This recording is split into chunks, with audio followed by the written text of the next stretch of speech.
Hi friends, আমি তমালিকা। তো আজকে একটা ভিডিও করছি এবং সেই ভিডিওটার টাইটেল হচ্ছে অ্যান্টিবায়োটিক রেজিস্ট্যান্স। এটা আমার একটা অ্যাওয়ারনেস ভিডিও। এই ভিডিওটা কিন্তু এরম নয় যে it is for the life science students, those who have studied biological science. I am trying to aware them.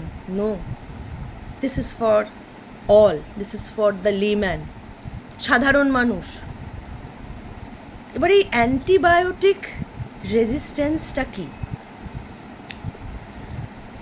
আমাদের চারপাশে, আমি আগেই আমার একটি ভিডিওতে বলেছি যে আমাদের চারপাশে কিন্তু we are surrounded by microorganisms, ভালো মন্দ।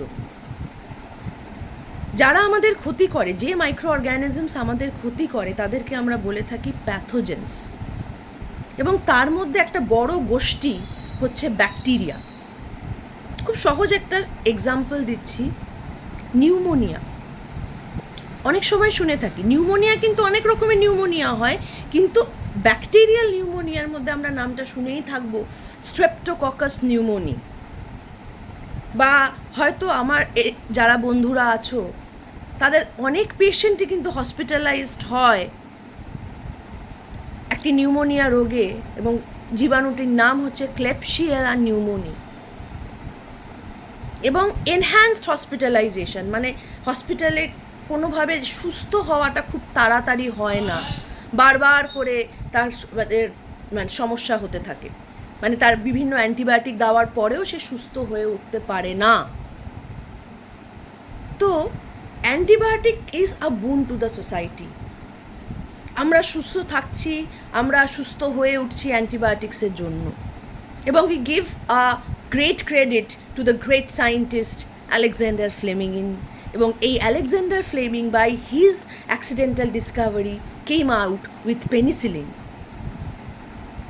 কিন্তু উনি যখন নোবেল প্রাইজ নিতে যান, তখন উনি কিন্তু নোবেল প্রাইজে একটি কথা বলেছিলেন, যখন উনি নোবেল প্রাইজ নিতে যান, যে আমরা যদি এটা সৎ ব্যবহার না করি, ঠিক করে ব্যবহার না করি, কিছুদিনের মধ্যেই কিন্তু জীবাণুরা বুঝে যাবে, শিখে যাবে যে এই অ্যান্টিবায়োটিকের প্রেজেন্সেও কিভাবে নিজেকে থাকতে হয়। এবং সেই অ্যান্টিবায়োটিক কিন্তু সেই জীবাণুর এগেনস্টে কাজ করবে না। এবং ঠিক সেই জিনিসটাই হয়েছিল। 2 থেকে 3 বছরের মধ্যেই কিন্তু ফার্স্ট অর্গানিজম চলে আসে, মেথিসিলিন রেজিস্ট্যান্স স্যাফাইলোকক্কাস অরিয়াস। তো আমার বক্তব্য হচ্ছে, আমাদের যখন গলা ব্যথা হচ্ছে বা জ্বর হচ্ছে, ডাইরেক্টলি আমরা ফার্মাসি শপে চলে যাচ্ছি, গিয়ে একটি অ্যান্টিবায়োটিক নিয়ে নিচ্ছি। খুব সহজেই আমরা নিয়ে নিই অ্যাজিথ্রাল।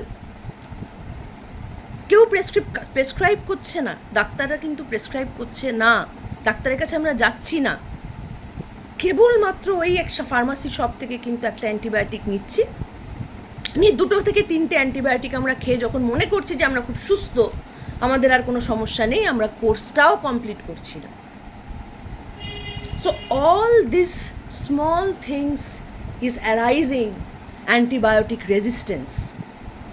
তুমি ডোজটাই কমপ্লিট করলে না, তুমি নাম্বার অফ টাইমস কতবার নিতে হবে তুমি সেটাই কমপ্লিট করলে না।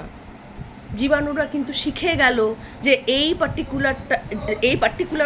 পার্টিকুলার অ্যান্টিবায়োটিকে আমরা কিভাবে সারভাইভ করতে পারি। এরপরে যখন আমি এই ওষুধটাই আবার দেব, কোনো ডাক্তার যদি এই ওষুধটাই অন্য কোনো পেশেন্টকে দেয়, সেই জীবাণু কিন্তু কোনোভাবেই কিন্তু কমব্যাট করা যাবে না, ডিফিট করা যাবে না। মনে রাখবে যে এই যে প্যাথোজেনেসিস বা এই যে রোগ, এটা কিন্তু একটা ব্যাটল। জীবাণু আর হোস্ট মানে মানুষ, আমরা মানুষ হতে পারে, অ্যানিমালস হতে পারে, এবং এই ব্যাটলে একজন তো জিতবেই। আইদার জীবাণু জিতবে, না হলে মানুষ জিতবে, হোস্ট জিতবে। কিন্তু সেই হোস্টকে জেতানোর জন্যেই কিন্তু এই বিভিন্ন রকম অ্যান্টিবায়োটিক। তো সুতরাং আমরা যদি অ্যান্টিবায়োটিকের ইর্যাশনাল ইউজ করি, মিসইউজ করি, তাহলে কিন্তু আমাদেরই ক্ষতিগ্রস্ত হবে। আজ আমাদের এনভায়রনমেন্টে এমন প্রচুর জীবাণু আছে যেটা শত অ্যান্টিবায়োটিকের এগেনস্টে রেজিস্ট্যান্ট, এবং তাকে 10টা অ্যান্টিবায়োটিক দিয়েও কিন্তু রিমুভ করা যাচ্ছে না। এবং সেখান থেকে বিভিন্ন বয়স্ক পেশেন্ট যাদের বিভিন্ন কোমরবিডিটিস আছে তারা কিন্তু এই সব জীবাণু দ্বারা অ্যাফেক্টেড হয়ে কিন্তু they are dying, the mortality rate is high, the hospitalization rate is high, they have enhanced hospitalization. বন্ধুরা, কিছু জিনিস আমাদেরকে ফলো করতে হবে। আমাদেরকে অ্যান্টিবায়োটিক সবসময় পপ আপ করলে হবে না। জ্বর আসা মানেই অ্যান্টিবায়োটিক খাওয়া নয়। জ্বর কিন্তু ভাইরাসের দ্বারাও আসে, ভাইরাল ফিভার বলে থাকি, যেটা 3 দিনে কমে যায়, তার জন্য অ্যান্টিবায়োটিক লাগে না। যখনই শরীর খারাপ বা জ্বর হবে বা পেট খারাপ হচ্ছে বা যে কোনো রকম রোগ হচ্ছে, go to the doctor, let him prescribe the antibiotic, let him prescribe the dose, let him prescribe the duration, and you take that exact dose, exact duration.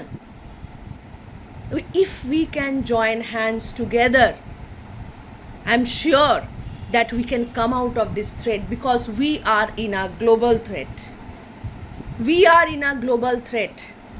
আজ ইউরিনারি ট্র্যাক ইনফেকশন হলে পর যদি কেউ রুটিন ইউরিন কালচার করে sensitivity করে, দেখবেন যে 20টা অ্যান্টিবায়োটিকের মধ্যে 19টা অ্যান্টিবায়োটিকের এগেনস্টেই কিন্তু জীবাণুটা কিন্তু রেজিস্ট্যান্ট, জীবাণুটা কিন্তু সার্ভাইভ করতে পারে। ডাক্তার তাহলে ওষুধ কী দেবে? ডাক্তার কোন অ্যান্টিবায়োটিক দেবে, কোন অ্যান্টিবায়োটিক দিয়ে ট্রিটমেন্ট করবে?